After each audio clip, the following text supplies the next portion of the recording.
3 a.m. Sarah and Michael were thrilled when they found the old Victorian house just outside of town. The rent was surprisingly low, but they didn't think much of it. The landlord had mentioned some weird things about the house, but the couple shrugged it off.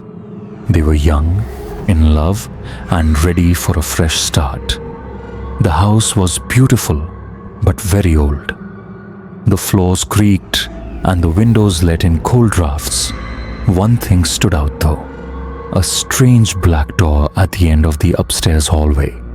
It looked newer than the rest of the house, with a shiny brass handle that seemed untouched. When Sarah tried to open it, the door wouldn't budge. The landlord said it's just a storage room, Michael said casually.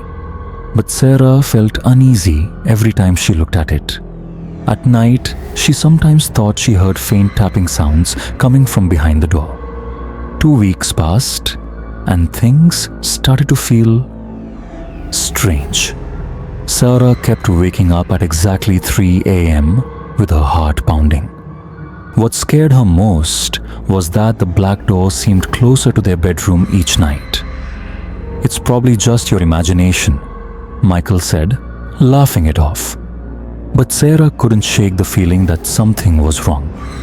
One night, she woke up again, and this time, she heard scratching. But it wasn't coming from the door.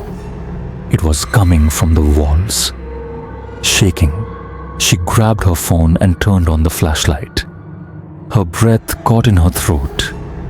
The shadows on the wall were moving, slowly, almost like they were alive. "Michael, wake up!" she whispered loudly, shaking his arm. When he turned on the bedside lamp, the shadows disappeared. "It's just the wind," he said, barely awake. But Sarah knew that wasn't true. The next night, Sarah decided to record the hallway on her phone while they slept. She placed it on a table, pointing right at the black door. At 3 a.m., she woke up again. This time, she heard a whisper. It was faint at first, but it grew louder. It was calling her name. "Sarah, Sarah." Her stomach dropped. She turned to wake Michael, but he wasn't there.